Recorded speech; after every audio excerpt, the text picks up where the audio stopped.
We interrupt programming with a special report. The governor addressing the state of Louisiana on the current COVID-19 cases here in the state.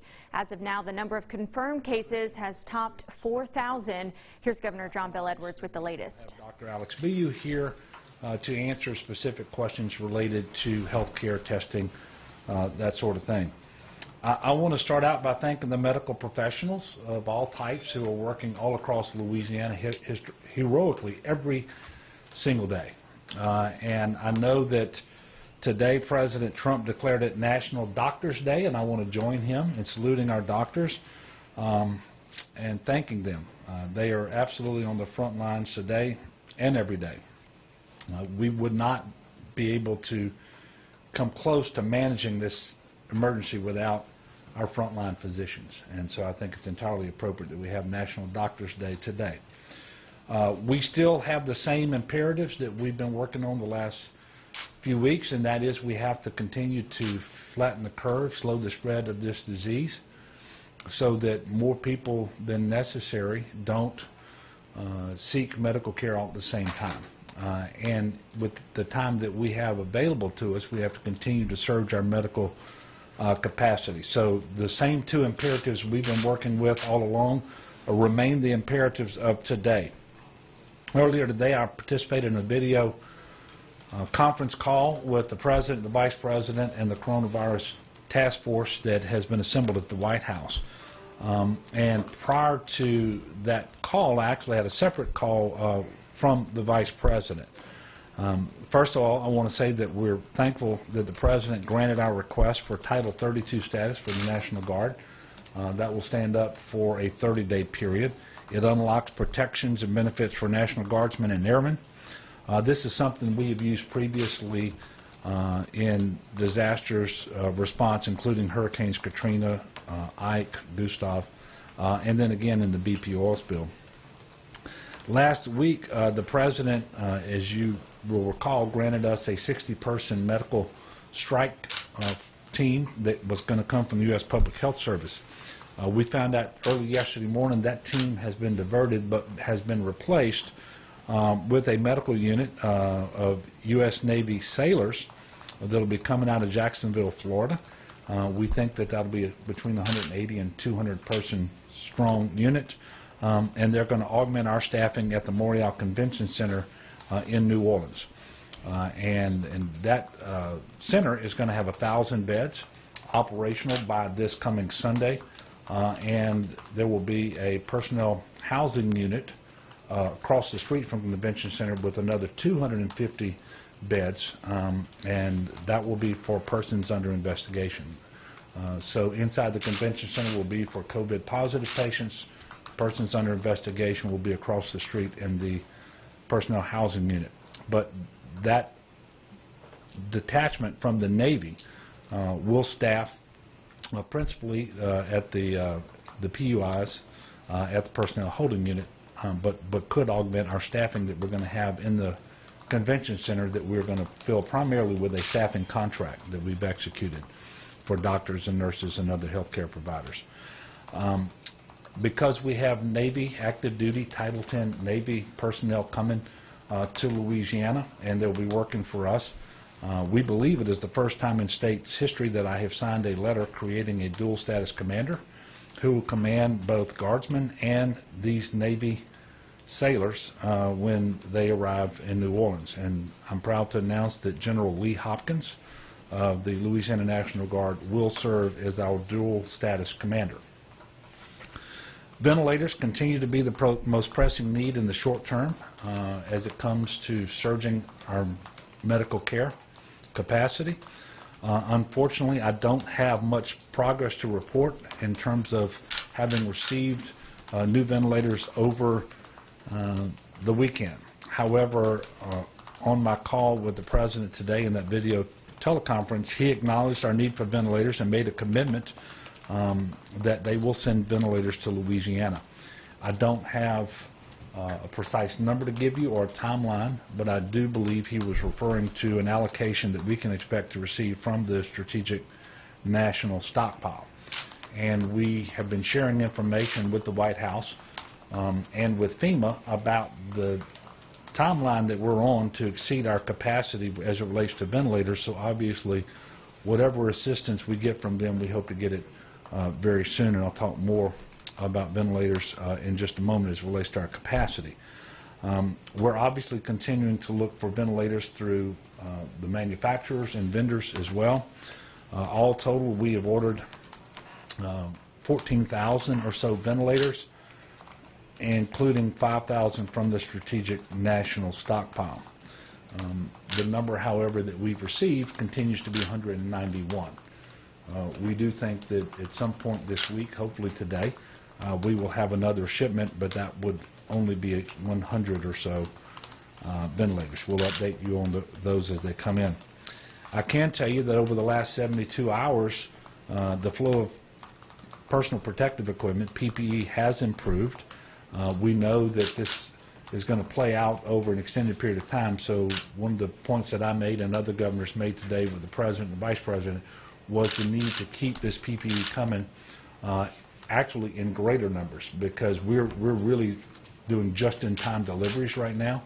We're emptying out our warehouse every single night, bringing PPE to different regions of the state and to different hospitals, and the process will work so that as FEMA brings in additional PPE to the United States, really from all over the world, 80% of that will be allocated to traditional PPE vendors, and so healthcare providers will access PPE in the way that they normally have, and then there will be a 20% allocation that actually stays with FEMA, and then they will allocate to the states based on a formula that considers the hot spots at that time as well as the state's population.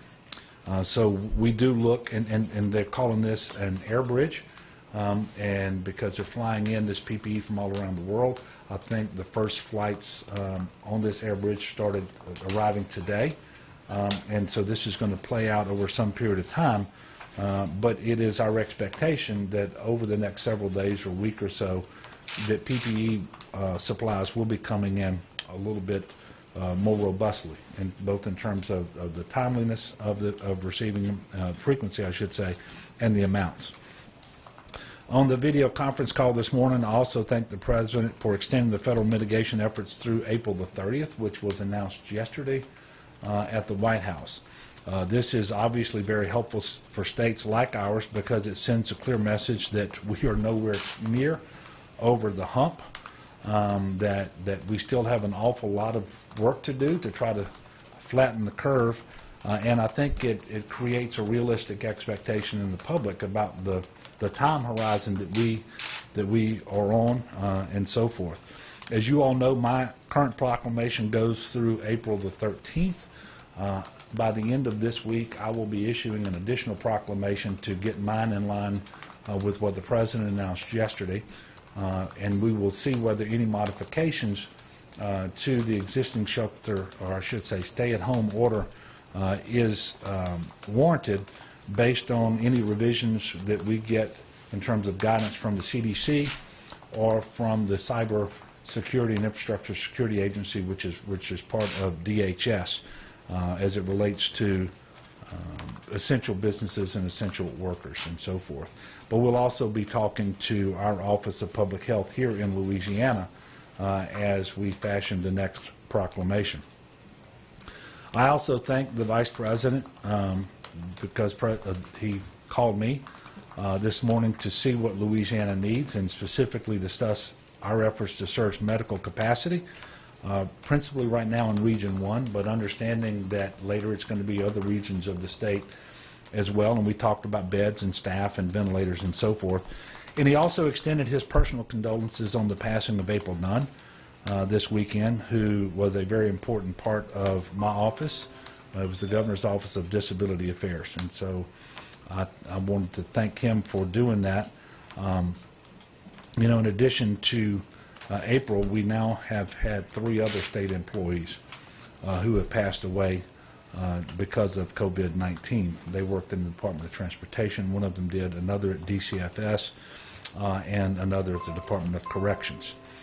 Since the last update, we've had a 22% increase in tests for a total of 34,033 tests. It's on the dashboard that's shown here to my left, your right. We currently have 4,025 positive cases of COVID-19 around the state of Louisiana. That is a 14% increase over the last 24 hours, and the total increase in cases is 485.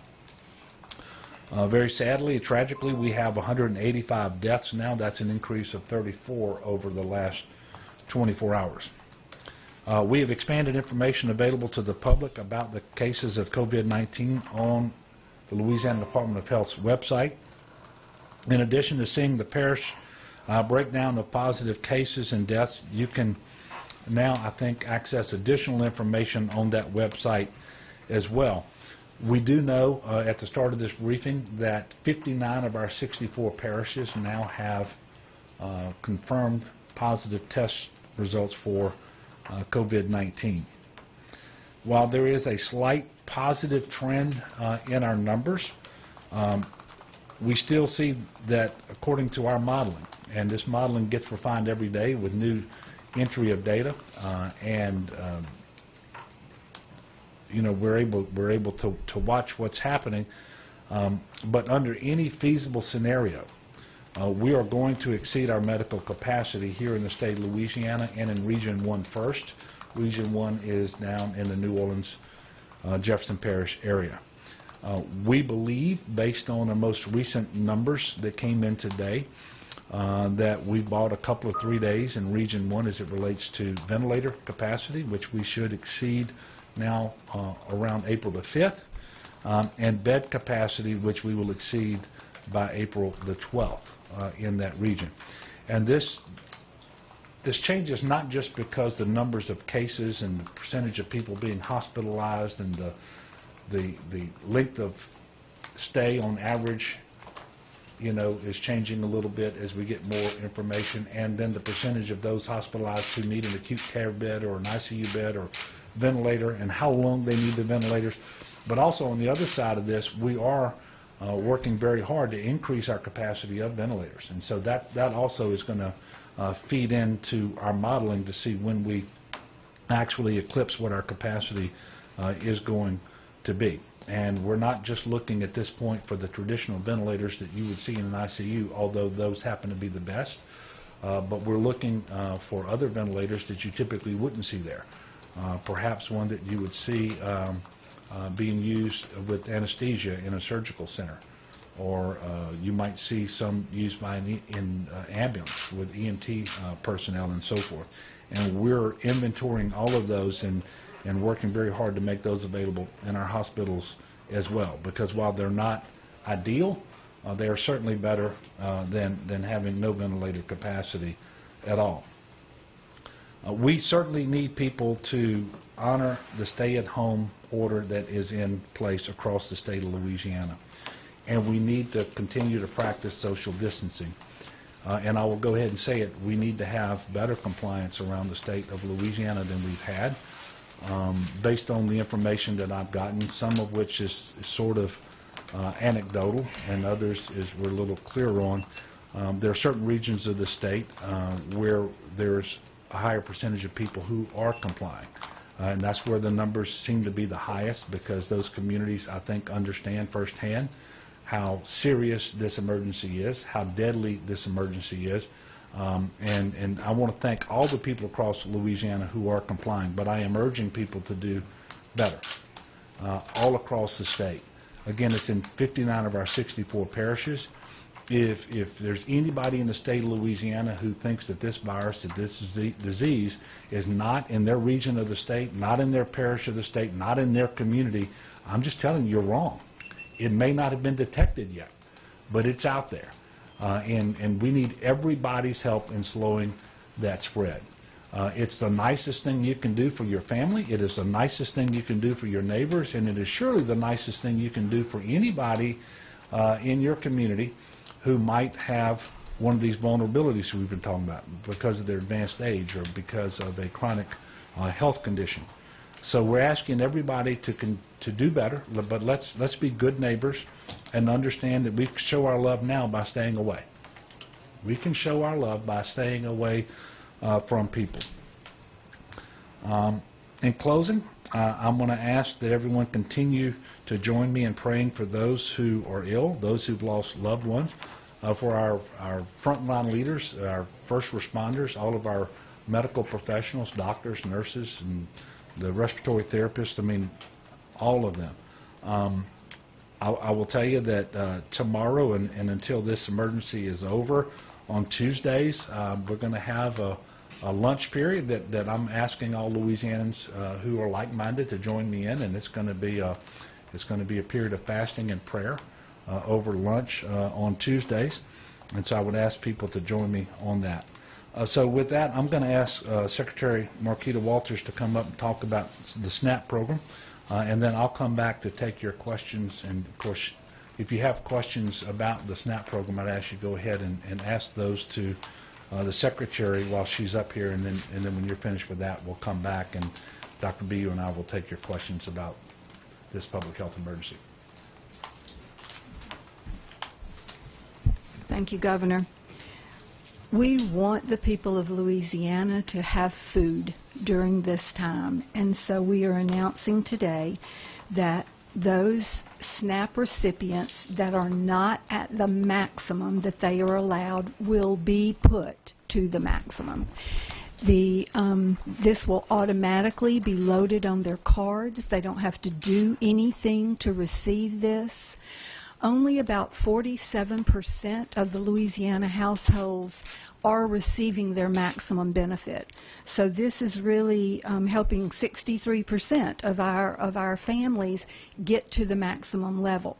Again, they don't have to do anything. This will be loaded on their cards automatically. It will be loaded tomorrow night for the March benefits, and then it will be loaded again in April, on April 17th, for the April benefits.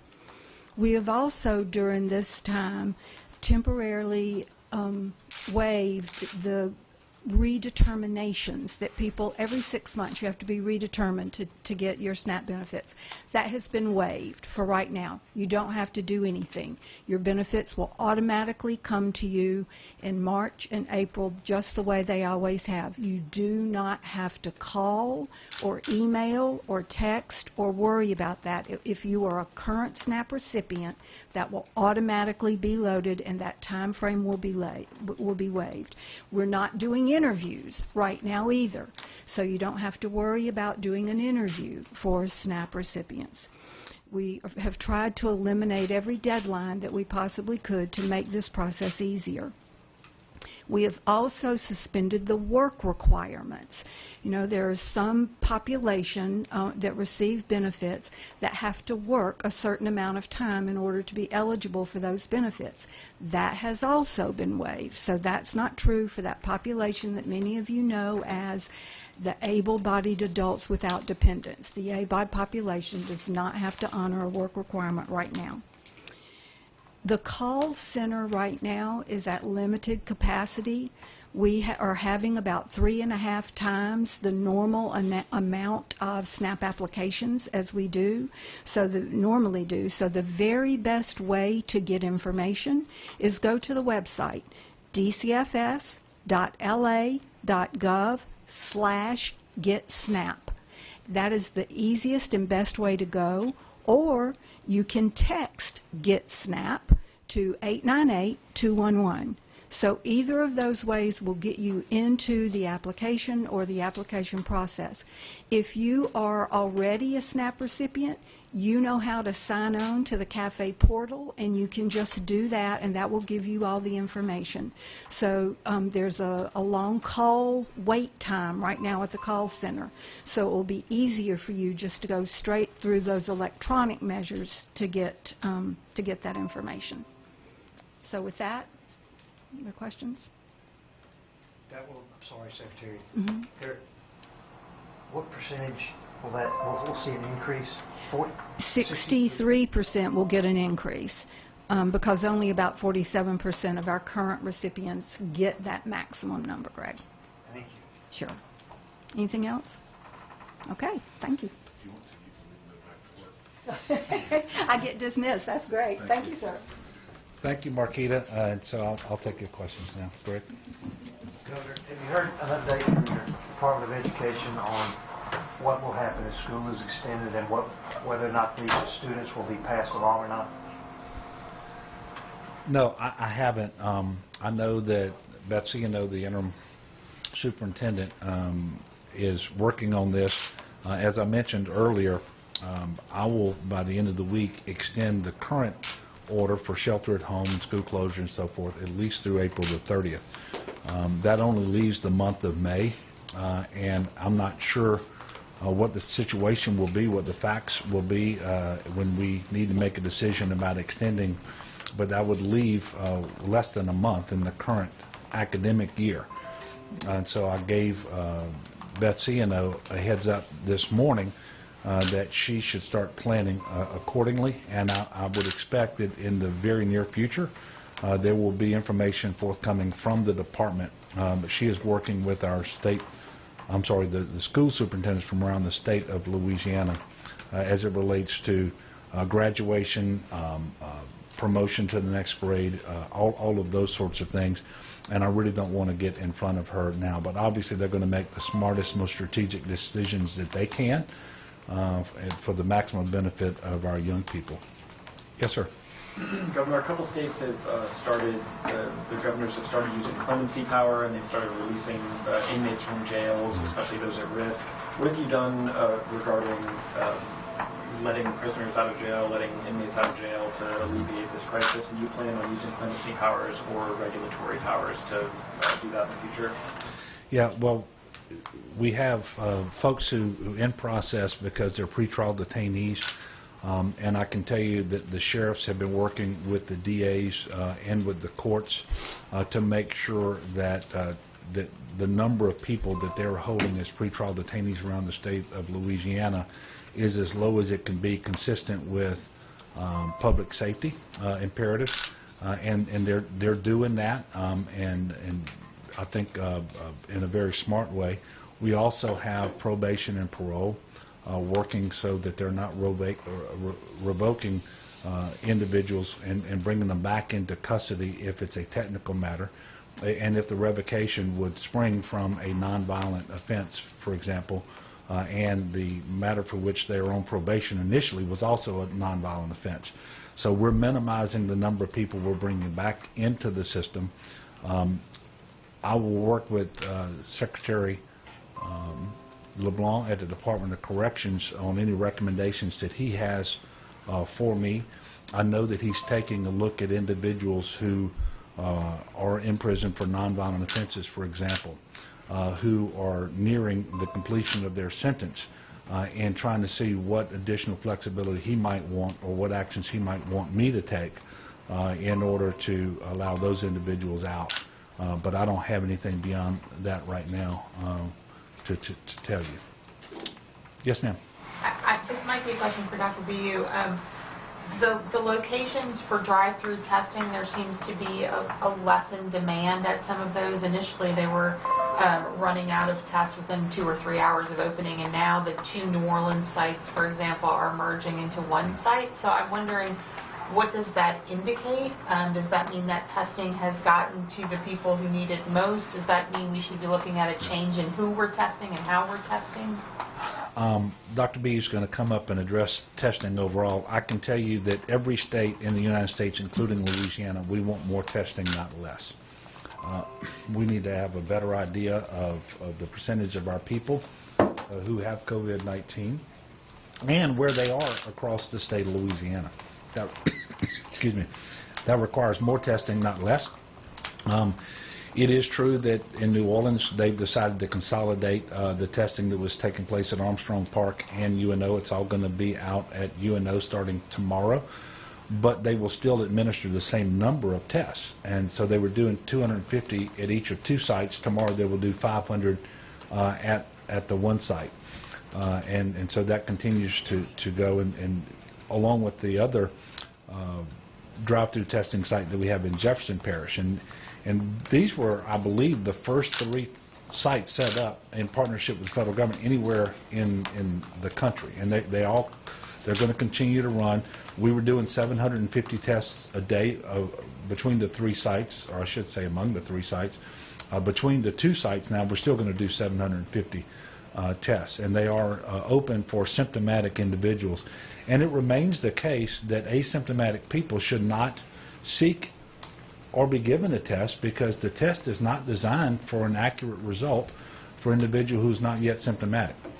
And so it just doesn't make sense to give that test to those individuals.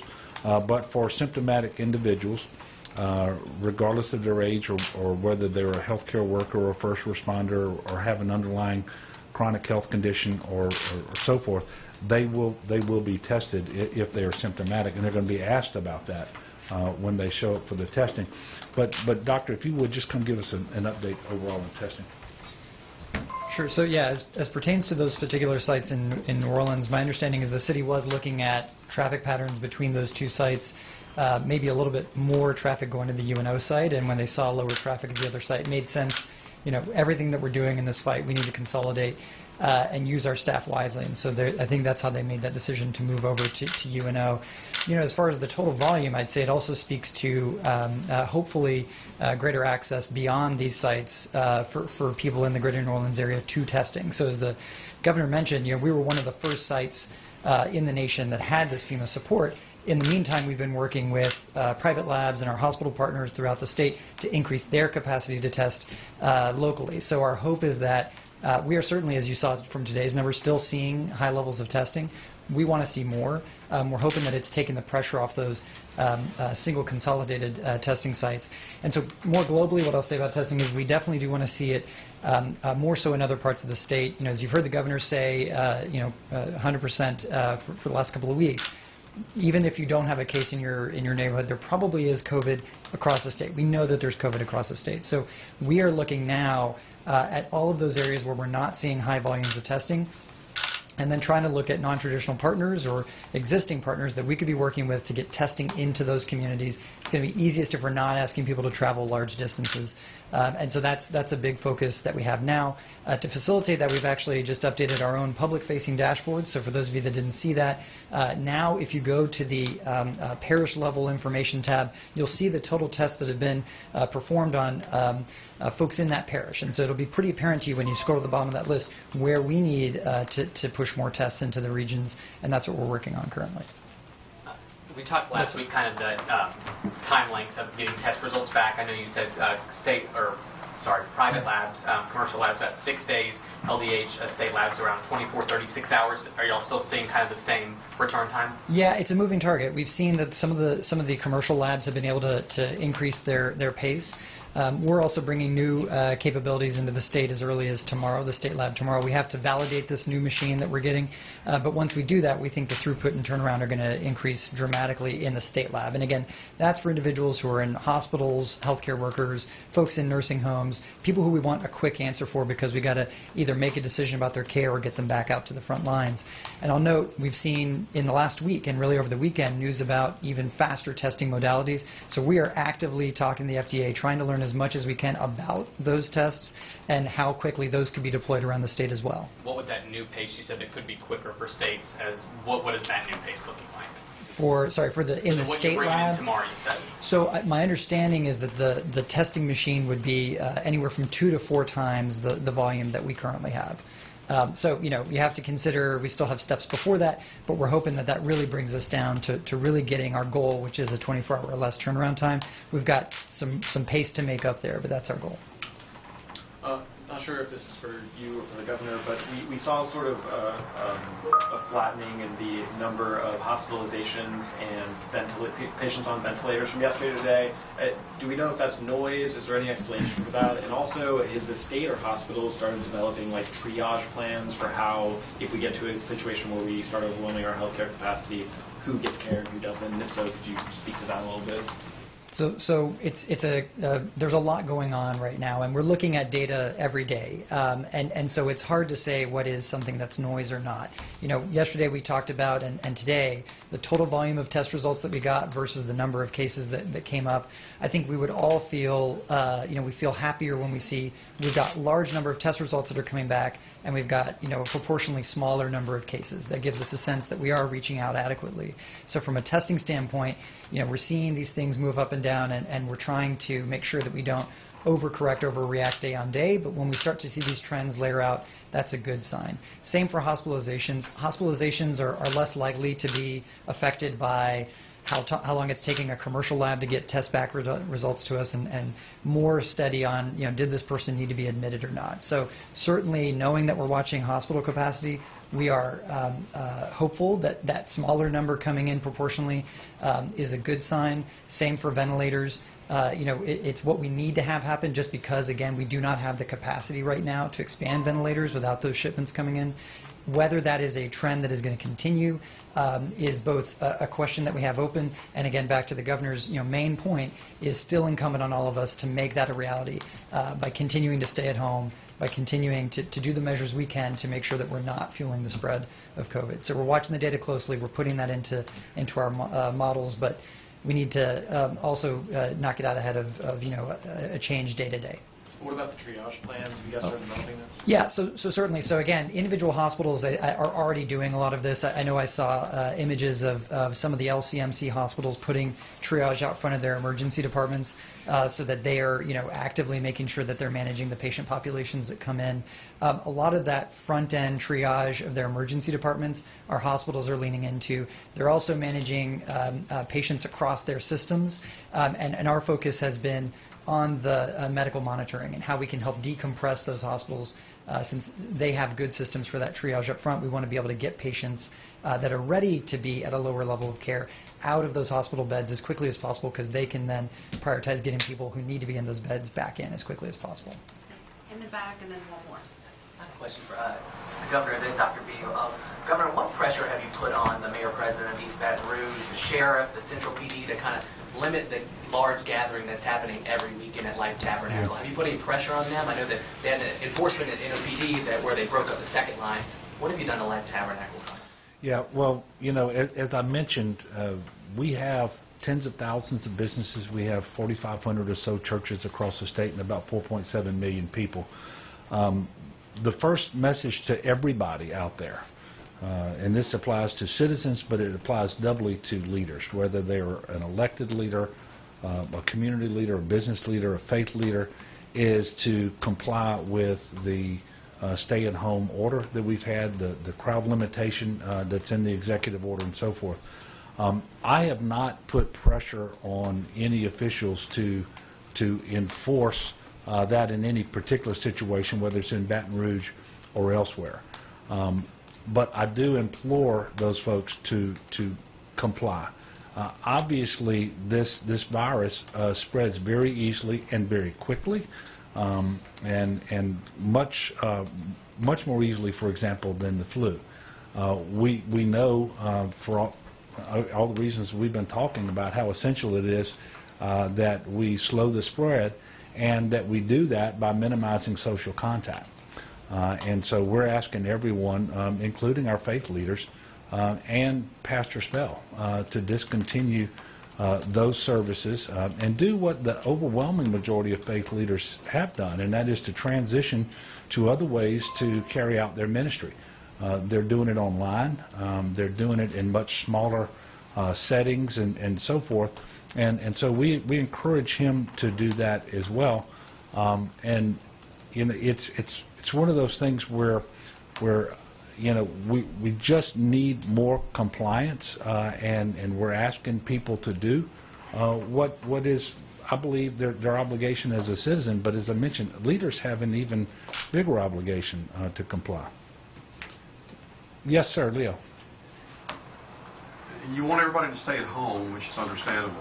And everybody, I think that message is finally getting through. But what about the thousands of people that have to go to work every day and interface with the public? What kind of assurance do they get that they're being protected?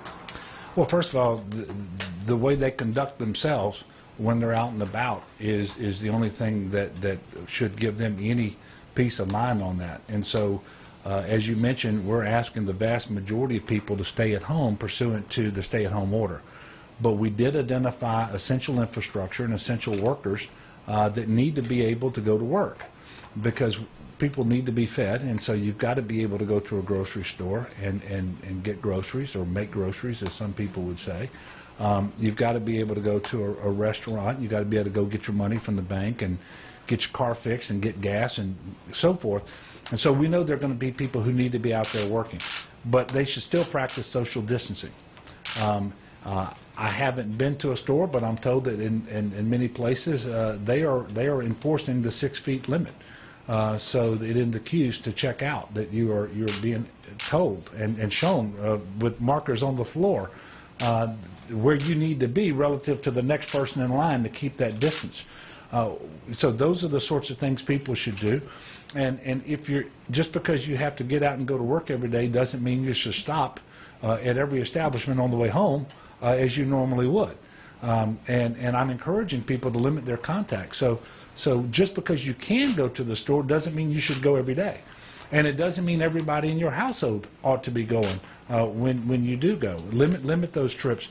But you get back to the things that we were talking about several weeks ago, and I think sometimes these things get lost. But washing your hands with soap and water for 20 seconds frequently, using hand sanitizer to wash your hands when you can't get the soap and water. Make sure you control your cough. Make sure that that you keep social distancing and so forth. These are the things that everybody needs to do. And if you are working, you need to find a way to do these things while you're working. Do it for yourself, and do it for your coworkers, and do it for the public that you're interacting with. Yes, sir. Governor, each news briefing you keep on saying, this could possibly affect all of us, and now you are personally affected with the death of April. Yeah. With all that's going on in your duties, how are you honestly holding up the curve there? Well, look, I'm holding up fine. Obviously, this is not an easy ordeal for me or for anybody else. I think that my job is nowhere near as stressful as those doctors that we're honoring today on National Doctors Day, on the nurses, on all of those healthcare professionals who are on the front line. And so I don't ask anybody to feel sorry for me in any way, shape, or form. But I do ask people to pray for one another, for all of us, to lift people up and to support one another, principally by staying away. This is tough for everybody.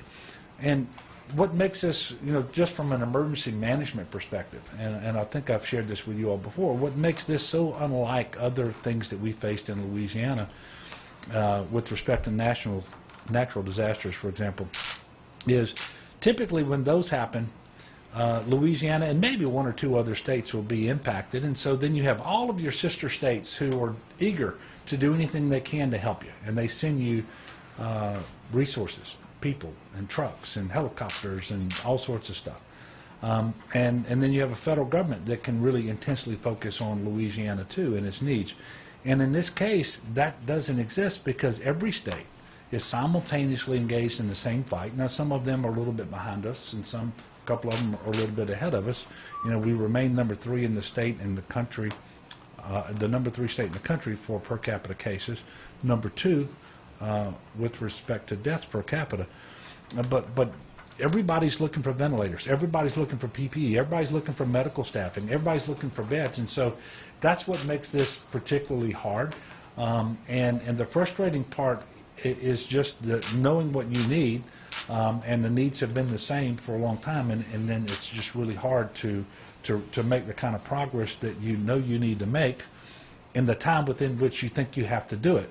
And then the other part of that is we need people to give us as much time as possible by flattening that curve. And even if that's only a couple of days, the big thing is that while you delay when you're going to exceed your capacity to deliver health care, you're not going to exceed it by as much as you would as if you don't do these things around social distancing and so forth. So I mean, this is a tough emergency, but it's much tougher on other people than it is on me, and principally our frontline medical workers. Look, I want to thank y'all for continuing to cover this emergency and allow us to communicate with the people of Louisiana. And I know that sometimes you all like a different story every day, The biggest story remains the one we've been talking about for weeks now, and I need your help to communicate with the people of Louisiana, and that is what they should be doing individually in order to slow the spread. That is the single biggest thing that needs to be communicated to them, and do the rest of your reporting as well. But please don't forget to talk about the stay-at-home order, the crowd limitation, the social distancing, all of those things which are going to help us slow the spread and manage this emergency to the best of our ability. So thank you all very much. Dr. B, can I ask you something? Fish eat the tap. And that was Governor John Bel Edwards wrapping up today's update on the state's fight against the coronavirus. There at the end, Governor Edwards stressing the importance of following the stay-at-home order. Lots of changes are happening with the state's response to the virus, but Governor John Bel Edwards still urging the people of the state to follow this order, practice social distancing, and limit their travel and their time outside if at all possible to help flatten the curve here in the state. We're going to have more information on the latest updates coming up tonight at 5 and 6 right here on NBC Local 33. We'll return you back to your regular programming.